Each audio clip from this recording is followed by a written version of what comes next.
We're at our local track, the Pennon Raceway. Pennon Raceway is nestled right here in this beautiful countryside. Just back there is Pennon Raceway. It's the heart of dirt track racing. We're going to give you our top 10 NASCAR tracks right now. Hello again, everyone. Welcome back to Sid Mickle Sports Unfiltered. Well, you saw our look at the local dirt track, but now let's take a look at my top 10 NASCAR tracks. This is my list. How about telling me yours? Let's get started with that top 10. We're going to go from 10 up. Number 10 for me is Daytona. Spectacular track, big racing. It is a marquee event, both races every year. But for me, Daytona is number 10. Number 9 might disappoint some of you North Carolinians. My number 9 is Charlotte Motor Speedway. It is another big, beautiful track. I've been there a couple times. It's fantastic. But as far as just the overall racing, Charlotte would come in about number 9 for me. Number 8, Richmond, Virginia. Richmond's one of those old throwback tracks that is just, to me, getting closer to that golden age of racing. Now, it's not a big track. It's not a fancy track. It's just typically going to give you pretty good racing. My number 7 is Watkins Glen. So I know all you road course haters are going to really not like that. I think Watkins Glen sticks in my head from some of the most amazing finishes and some of the bigger crashes also. I just love the technical side of that track. It seems like you're racing in a bowling alley lane whenever you're at Watkins Glen. Number 6 for me is Texas Motor Speedway. Another mile and a half, another cookie cutter for a lot of you guys. But Texas brings speed. And one of the things I love about NASCAR is some of the greatest drivers in the world sit in that car and they go hammer down. And Texas will let you hammer down pretty much all night long. So Texas falls in my midpoint. Now, that's my bottom 5. And I want to take a quick break and tell you something about the former video. We got about 87,000 views, but that's not important. What is important is the comments from that number of videos. And I want to give you the premier comment out of everything that came to me, 1,500 comments off that video from 2 weeks ago. The number 1 comment was a guy who wrote in and said, "Hey man, these cars are so sophisticated, you and I could go race one of them in a NASCAR race." Then he went on to talk about some clown driving 144 on a speedway in a Crown Vic. Okay, let's just take that apart for a minute. I'll give you a quick story.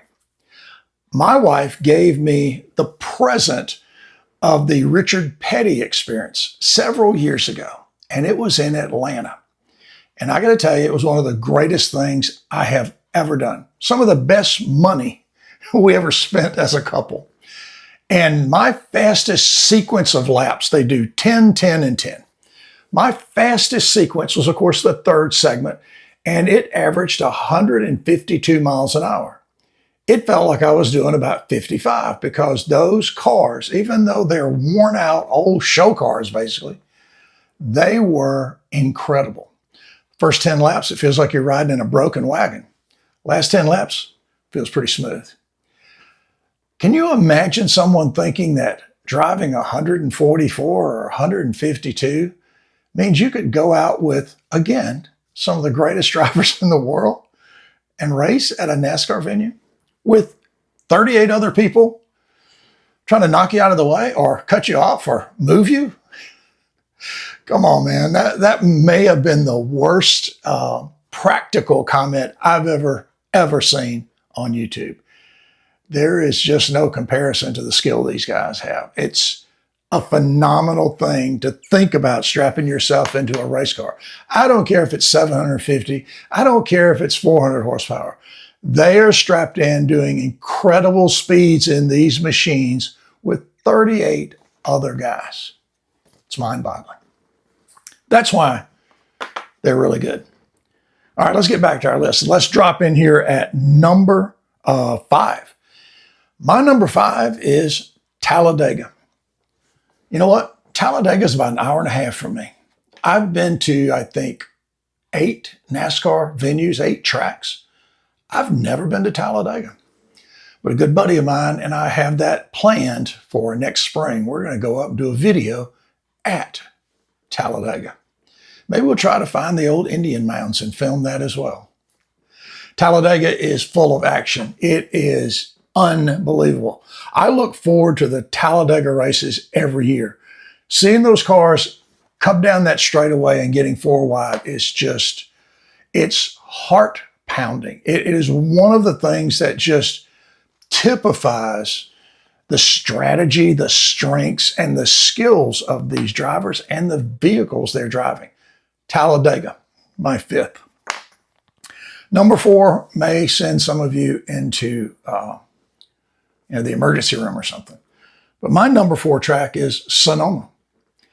I love Sonoma. I love the very fact of how that track lays out and how hard I believe it would be to keep a NASCAR vehicle that almost 4,000 pounds with whatever, 500, 600, 700 horsepower, whatever the series is deemed their current standard. Keeping that machine on that track is a technical mastery that most people don't have. Guy driving a 24 car did pretty good though. Van Gisbergen, he does pretty good. And there are others. Don't get me wrong, there are a lot of others. Stewart, people like that. I love watching the Sonoma race. I love it. I could do without the stages eating up 10, 20% of the actual racing, but that's a whole nother subject. My number 3 is Martinsville. I don't know how you can be a NASCAR fan and not love Martinsville.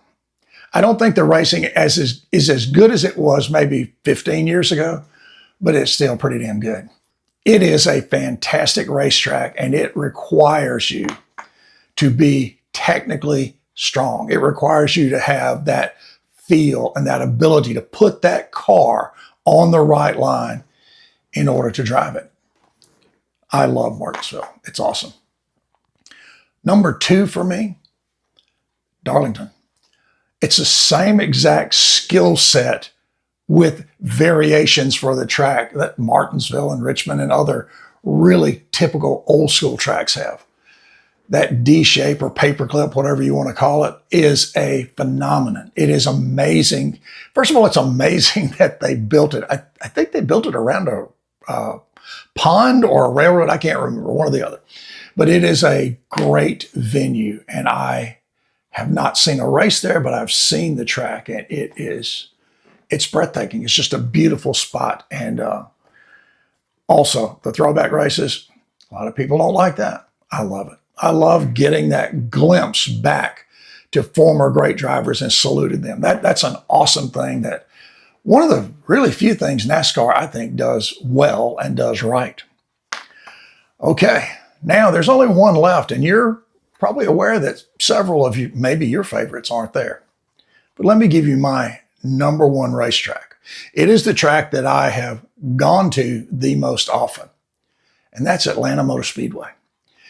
Atlanta is unbelievable, and it is better today than it's ever been. I think you basically ask anyone who's in the sport and looking at how hard that track is and how fast it is. I think the repave maybe was 15 years ago, but it is still a demanding and a very, very big speed track. It's almost a super speedway in its own.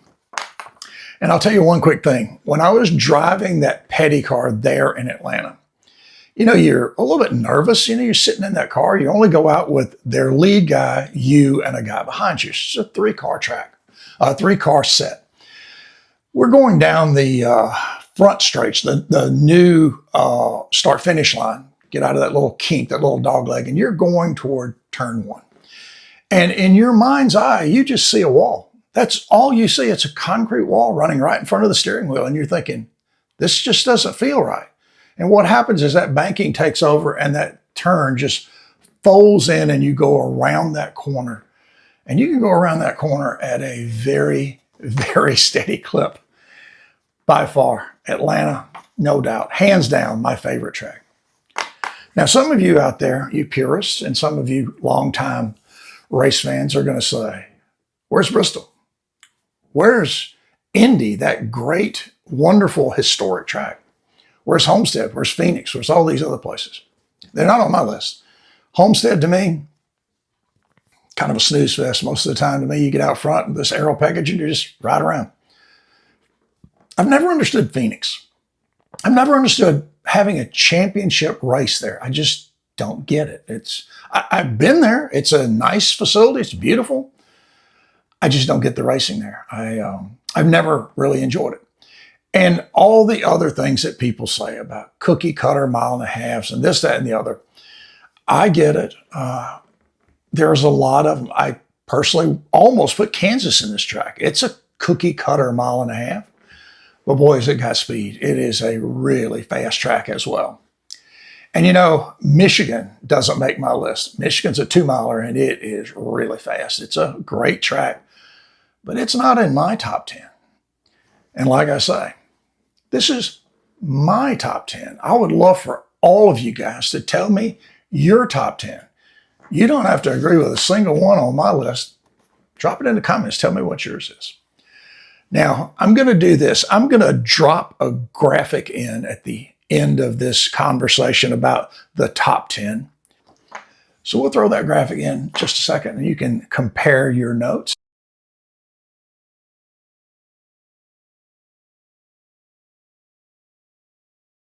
I also want to now talk just a bit more about some of the comments. We had a lot of comments about Bubba Wallace. We had a lot of comments about stage racing. We had a lot of comments about the cars.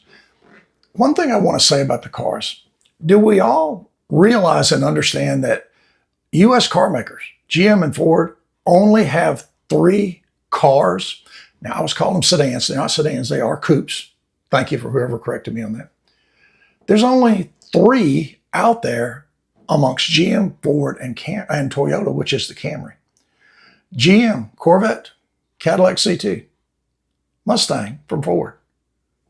So I think this car, this present day car, really isn't a lot of NASCAR's own mentality. They may have seized on it and wanted to take control. But cars from American manufacturers, the stock portion of NASCAR, really hard to do, really hard to make when there's no cars. I think NASCAR saw that coming. They decided to put this car out there, and in their overwhelming control freak mentality, instead of just putting a base car out and saying, build it, they wanted to put 9,000 rules around it and manipulate and control everything. Parts, engineering, what you can do. They gutted the strength of NASCAR, which is creativity and engineering problem solving. They took the racing out of the mechanics and, to a certain degree, the driver's hands. What a dumb move. That was terrible. It's not a really good thing to do. So to summarize, I think most everybody hates stages. I think most everybody hates the car currently.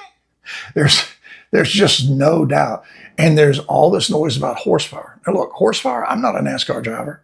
I like the idea of more horsepower just as a knee-jerk reaction. But I think that's going to wrap us up. I'll drop this graphic in right here at the end of the video. I hope you enjoyed that little quick trip out to our local dirt track. And the owners of that place mean what they say. They want a safe place, a fan-friendly place, and they want it to be family-oriented. Those are really good things to want for your facility. Until we get back in a couple of weeks, let me know what you think. I'm looking forward to hearing from all of you. Everybody take care. See you in a couple of weeks. Bye-bye.